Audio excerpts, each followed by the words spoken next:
Hello. जय हिंद, नमस्ते। आज का जो लेसन है वो है कन्फ्यूज़न कैसे दूर करें। Remove confusion.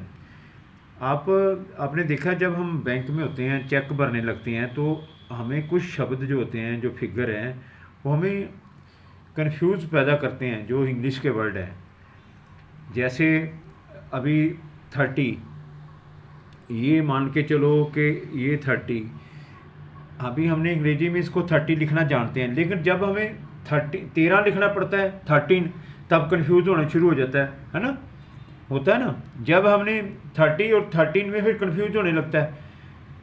फिर हम 40 लिखते हैं, जब चेक में कोई 40 लिखने की ज़रूरत पड़ती, पैसे 40 रुपीज़, तो फिर हम 40 लिखते हैं, तो फिर 14 के अंदर भी कंफ्यूज होता है क्या नहीं बात। फिर 40 के अंदर कंफ्यूज होता है। ऐसे 50 लिखते हैं, तो फिर 50 के अंदर याद आती है 15, 15 ऐसे करने लग जाते हैं, है ना।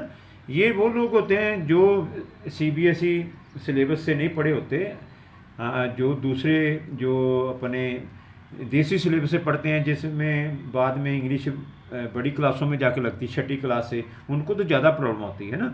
फिर ऐसे 60, जब हम 60 जानते हैं कि 60 का ये है, तो फिर 60 के आके यहाँ फिर 16, जब 16 लिखने लगते हैं तो कन्फ्यूज़ होने लगता है। ऐसे 70, जब हम जानते हैं कि 70 ऐसे लिखा जाता है, तो फिर हमें 17 के तब जाके कन्फ्यूज़ होने लगता है। तो ऐसे 80 में तो कन्फ्यूज़ होता है। 80 पहले तो उसके स्पेलिंग ही नहीं अपने दिमाग में जल्दी से आते, है ना। EIGHT ऐसे कर कन्फ्यूज हो जाता है। फिर जब वो अगर कन्फर्म है आपको, तो फिर आपको यहाँ कन्फ्यूज होता है 18 के साथ क्या होने वाला है, ये वाला, है ना। जिसको मैं बताता हूँ बाद में कैसे इनको रिमूव करना है। अभी जैसे 19 आ गया, तो 19, ये देखो 9 में कन्फ्यूज हो जाता है, मेरे साथ हुआ कई दफ़ा। अभी मैंने सोचा 9 के साथ ही होता है कि नहीं होता, पहले तो ये कन्फ्यूज हो गया।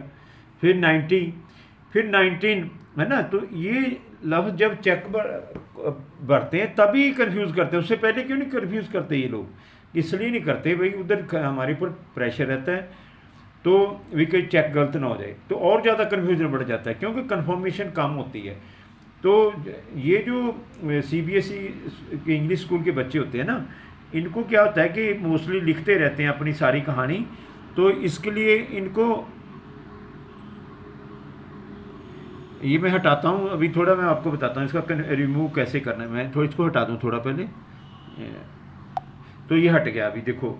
तो मैं अभी आपको बताना चाहता था इसका कन्फ्यूज़न जो कैसे हटाना हमने। अभी देखो 30, 40, 50, 60, 70, 80, 90, है ना। इनके सब के साथ वाई है ना, है ना, वाई है। तो हमने इसको वाई को हटा के इधर EN लिख देना है। जैसे 30 से वाई हट जाएगा, EN लगे हो, 13 हो जाएगा, 13, है ना। ये तो अभी 13 और 30 में कन्फ्यूज़ हट गया। तो ऐसे ही जो आपका आगे आएगा 40 से वाई हटा दो, 14 बन जाएगा, EN लगा दो, है ना। ऐसे ही 50 से वाई हटा दो, तो EN लगा दो, तो 15 बन जाएगा। तो ऐसे ही 60 से वाई हटा दो, EN लगा दो, तो ये बन जाएगा 16।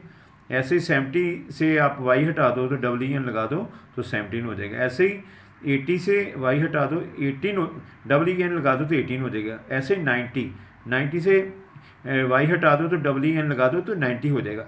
तो मेरे कहने का मतलब, अभी यहाँ तो हम अभी जैसे देखते हैं, लेकिन लाइफ लॉन्ग ये हमारे को परेशान करते हैं, ठीक है। तो मेरे कहने का मतलब ये आपको थोड़ा सा इतना ही होता है कि जब हम 30 और 13 लिखना है तो EN लगना है, बस, और कुछ नहीं लगना, है ना। अभी तो आपको मैं बताऊँ इसमें आगे, एक 12 की स्पेलिंग भी ख़राब करते हैं, आपको पता है। TWELEV है ना 12, जैसे अभी हम यहाँ लिख देते हैं 12, जैसे टी, जैसे TW, है ना, TWELEV,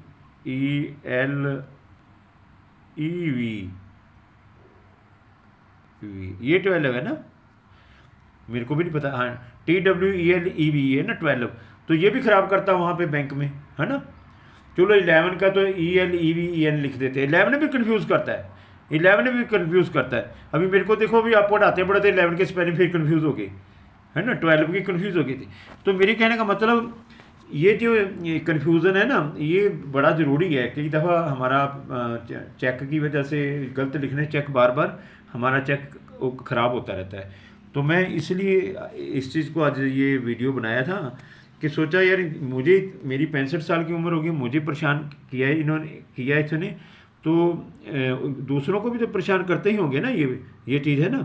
तो मैं अभी सोच रहा था कि ये जो चीज़ देखो मैंने लिखा रिमूव कन्फ्यूज़न, तो ये कन्फ्यूज़न हटाना चाहिए। कन्फ्यूज़न लाइफ में कोई कन्फ्यूज़न हो जाए, आप अंदाज़ा लगा लो जब तक उसको दूर नहीं करेगा आपका नुकसान ही करता जाएगा। कन्फ्यूज़न, कोई भी कन्फ्यूज़न, उसके अंदर घुसो, उसको दूर करो, वरना किसी भी काम में आपको कन्फ्यूज़न हो रहा है वो आपका लाइफ चलेगा नहीं, आपको नुकसान करेगा। कोई भी कन्फ्यूज़न, ये भी नहीं हर जगह जहाँ भी आपको कन्फ्यूज़न है, प्रॉपर्टी में कन्फ्यूज़न हो रहा है उसको पता करना पड़ेगा आपको कहाँ गलती है ना, तो जाके फिर जाके जीवन में कामयाबी मिलती है। तो आज का टॉपिक मेरा कन्फ्यूज़न दूर करने का था